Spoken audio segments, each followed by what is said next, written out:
Hey everyone out there, look, there are a lot of expectations from the movie Sanju, which is based on one of Bollywood's biggest and perhaps most controversial superstars, Sanjay Dutt.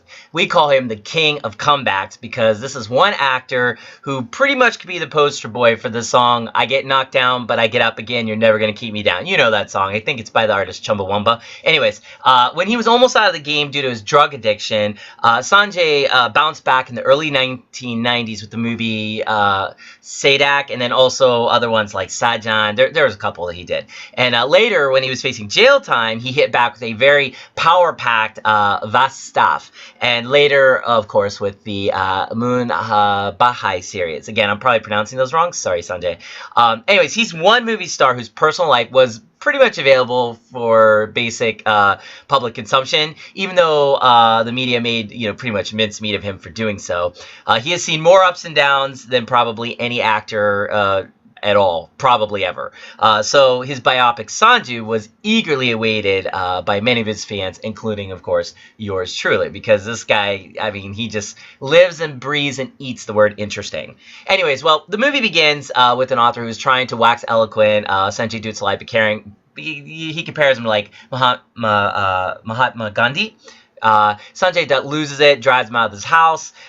His wife, when he loses it, he gets driven out of the house, of course. His wife, Manyata, urges Dutt to talk to his biographer, who will give a true, impartial account of his story. Enter, of course, Anushka Sharma as Winnie D'Souza, who takes up the responsibility, albeit with a little hesitation. The rest of the story is, of course, about Sanjay Dutt, given his account to the biographer, which includes the two main personal downers of his life, that is, battling drug addiction and then serving jail time for illegal possession of firearms. Here's the plus points of the film that I think is important to think about. First of all, it's a typical Raju Hirani film where the film goes through a roller coaster of emotions. 1 minute you're laughing, the next second you get a very huge emotional jolt. The writing is fluid though. It's full marks, of course, to Abhijit Joshi for the screenplay and the dialogues. Well done there. And also a great portrayal of characters, especially Ranbir Kapoor as Sanjay Dutt. I mean, Kapoor can never go wrong, right? Manisha Koirala as Nargis, the legendary actress, was also extremely well done with her role too. The minus points of Sanju, well, there's quite a few. First of all, the movie is very much a convenient half-truth. Apart from a few mild transgressions that are passed off as entertaining bits, we don't get to see anything kind of substantial. All the women who were part of his life were pretty much ignored, except for a fictitious character called Ruby. Didn't really understand that one. There's no mention of Dutt's troubled marriage with Richa, the court custody battle for his daughter Chishala, his brush up with the underworld, his father's meeting with Bal Thackeray, the prominent Shiv Sena leader, which had a huge role to play in the release of Sanju from jail, etc., etc. Basically, all of it's kind of brushed under the carpet. So, you might want to check that out. So that's something you want to check out, okay? Women are also, again, they're reduced to playing props in this movie. The movie reeks pretty much of misogyny. I mean, for example, one particular scene I'm thinking about right now, there's a Gujarati girl that's played by Karishma Tana, who ends up sleeping with Sanju instead of his best friend Kamlesh, who was supposed to be her date. The blame of the act is passed on to the girl. So it's like, come on. What era are we in? Funnily, though, Sanjay Dutt's stardom is actually omitted in the film. You never get to see his rise as a movie star, or his performances, or behind-the-scenes build-up of cult movies that he's actually associated with, like Vastav, Sadak, and Sajan. I mean, yes, you do see funny scenes, Munan Habi, but that is used because it's from the same production house, so of course you're going to see that, but it's kind of like, well, I mean, come on, that's just convenient, right? Believe it or not, though, the best parts of the movie was actually in the teaser or trailer, but I can actually believe that, because American films, we do that all the time. We always put, the biggest scenes in the trailer, so that we're not even surprised when those things come. So, same thing here.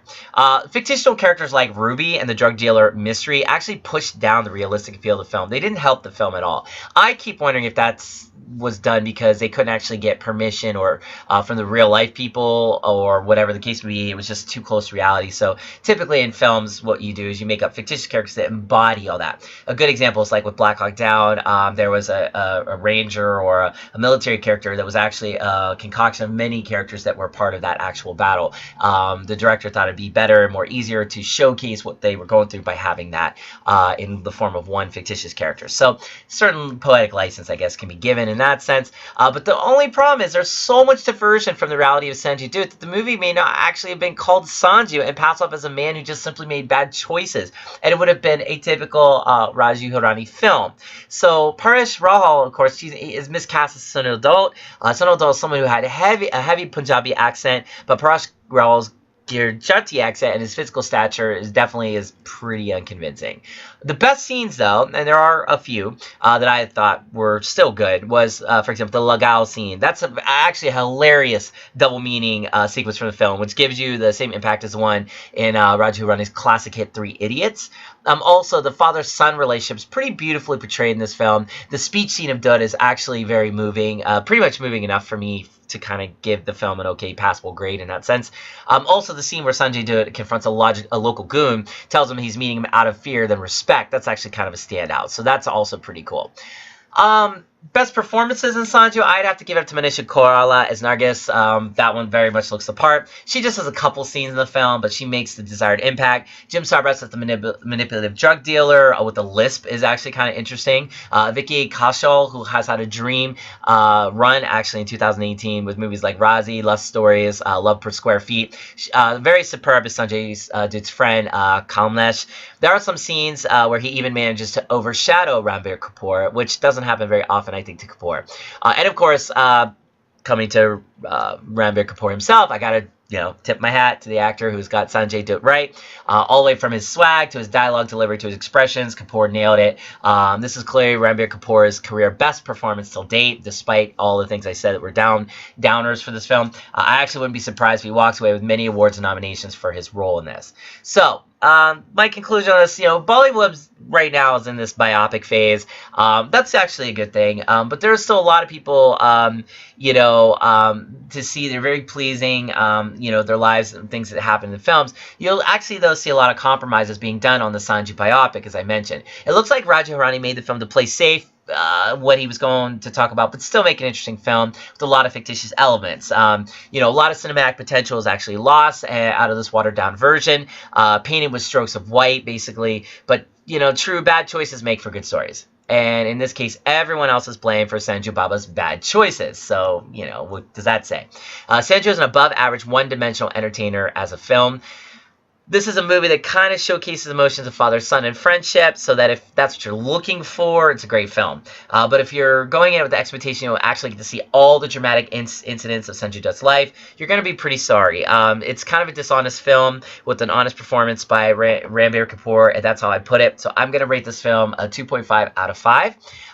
Maybe you might disagree, and whether you agree or disagree, please, let me know your thoughts. Very curious to hear about it, so, make sure you let me know, and subscribe to the channel. And again, thanks for watching, and have a good one. Take care.